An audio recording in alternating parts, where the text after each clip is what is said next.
I'm honored to have you here, so sit back, relax, and enjoy the show.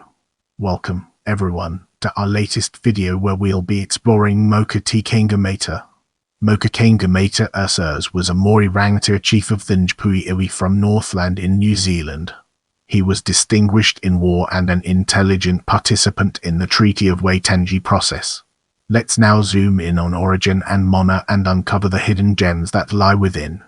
Moka Kainga-mataa was a Ngā Puhi chief of Gaitoic descent, who along with his brothers Te Warahi and Rua, formed the Pachukahap in memory of their slain mother Te Oparo and sister Te Kahu. Their mother and sister had been murdered and their bodies consumed in an attack by the Ngā Rangatira on Okratopapa, Waimate North in 1800. 7 years later, in 1807, Moka's father was killed and also consumed in the Battle of Mormonu when the Ngā Puhi went up against the Ntijua, in what is recognized as the first battle in which Māori utilized firearms. Now, let's shift our attention to musket wars.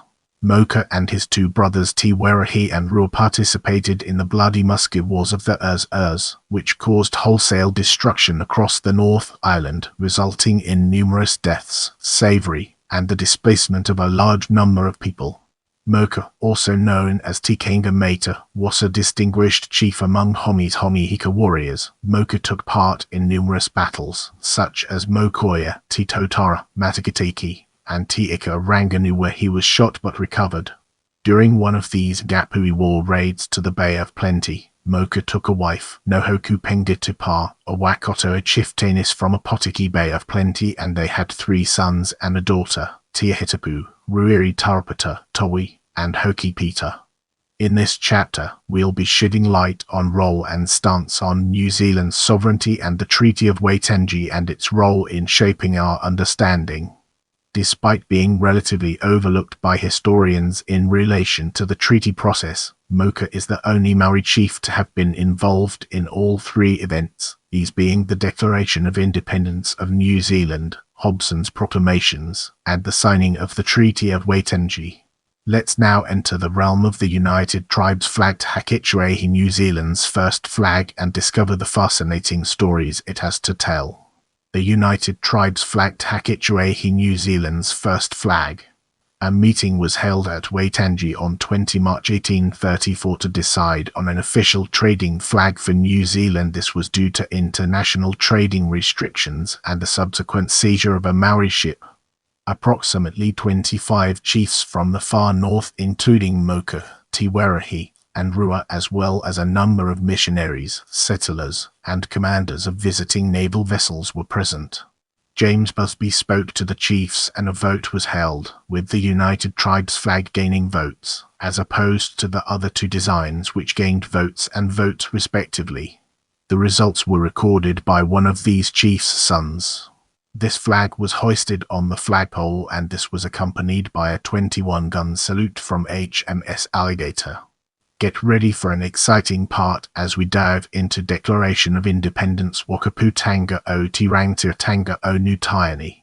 Moka and his 2 brothers were original signatories to the Declaration of the Independence of New Zealand signed at Waitangi on 28 October 1835, which guaranteed the Māori chiefs their sovereignty, with this document being officially recognised by the Crown in 1836.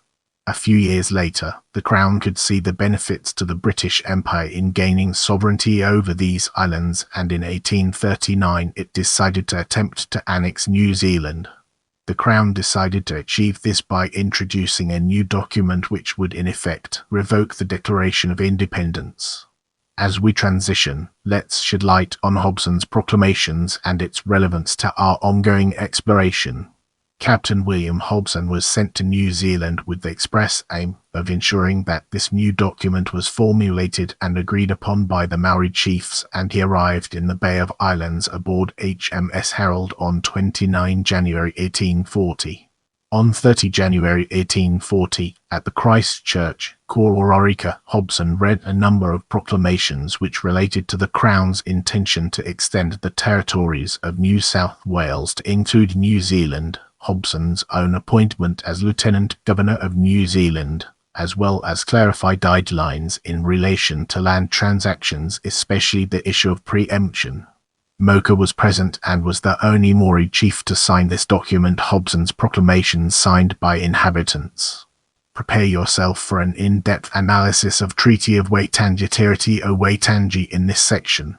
On 5 February 1840, the three brothers attended a large hoa at Waitangi, 400 people, where they had an opportunity to speak publicly about the agreement which became known as the Treaty of Waitangi or Treaty of Waitangi.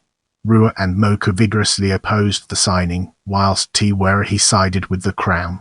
Rua informed Hobson that they didn't need the Crown as they were their own rulers. They held sovereignty over New Zealand, and told Hobson to go back to England. Was an important Northern Alliance leader, and he threw the weight of his mana behind his brother's opposition to the Kawana and the treaty. Moka asked Hobson a number of pertinent questions, as well as making some telling statements. William Collinson, the CMS mission printer in 1890, published his account of the signing of the Treaty of Waitangi, in which some of the speeches are quoted. Moka said, "Let the governor return to his own country. Let us remain as we were. Let my lands be returned to me, all of them, those that are gone with Baker. Do not say, the lands will be returned to you. Who will listen to thee, O governor? Who will obey thee? Where is Clendon? Where is Mayor? Gone to buy our lands, notwithstanding the book of the governor." He had brought to public attention the fact that a number of Europeans had been breaking the law in relation to the proclamation signed only a week prior. Moka did not express concerns that the Kawana would have a greater authority than the chiefs. Instead, his entire concern was focused on the land question, preemption, the only explicit discussion of this part of the treaty, and whether the Kawana would actually have enough authority to enforce preemption with Europeans. On this being interpreted to Hobson, he replied that all lands unjustly held would be returned, and that all claims to lands, however purchased, after the date of the proclamation would not be held to be lawful. Following Hobson's explanation, Moka also publicly challenged Charles Baker to return his land, saying, "That is good, O governor. That is straight. But stay, let me see. Yes, yes, indeed. Where is Baker? Where is the fellow? Oh, there he is there standing. Come, return to me my lands." Moka approached the raised platform on which Baker was standing and waited for an answer. This question also served as a test of Hobson's authority and power over his subjects. Baker replied quietly, "Ihoki koia," meaning, "Will it indeed return?" This did not comfort Moka, who then replied there, "Yes, that is as I said. No, no, no, all false alike. The lands will not return to me." This public statement was embarrassing for the Crown, as this did not portray the Europeans' behaviour in a positive light. Later in the proceedings, Wairehi, one of the most important and senior of the Northern Alliance chiefs, and the older brother of Rua and Moka, spoke in support of it, was the first chief to appeal to the idea that having the governor would assist in the creation of peace between the tribes. Wairehi said, "Is it not good to be in peace? We will have this man as our governor.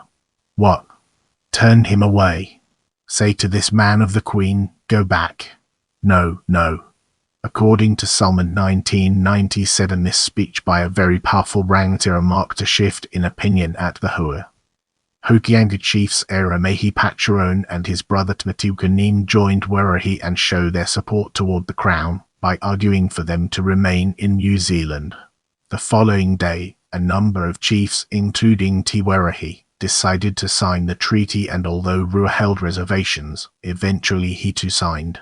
Although Moka's name appears on the Treaty of Waitangi in well-developed English cursive and the claim by academics and historians that he signed this document, his mark is notably absent. Maori academic Brent Kahonen Gapuawakoto Hechuhuana Apanu claims that on close inspection, it seems as though Moka was a person of high significance. He was an original signatory to the Declaration of Independence. The same document that the Crown had aimed to revoke was the only Maori signatory to the proclamation, and after raising specific issues, as well as questioning Hobson about preemption and illegal land transactions at the meeting at Waitangi, appears not to have been satisfied with the explanations provided and chose not to sign the Treaty of Waitangi.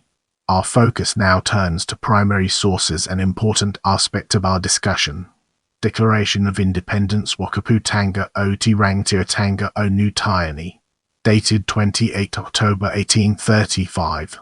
Ref. MS Papers 1784-277. Alexander Turnbull Library, Wellington. Proclamation, dated 30 January 1840. Reference Papers 227-1. Alexander Turnbull Library, Wellington. Hobson's Proclamation signed by the inhabitants. Dated 30 January 1840. Ref. IA1 Micro 3626. Archives New Zealand, Wellington. Letter of congratulation to Governor Hobson from the inhabitants of Kororika. Dated 30 January 1840. Ref. IA1. Archives New Zealand, Wellington.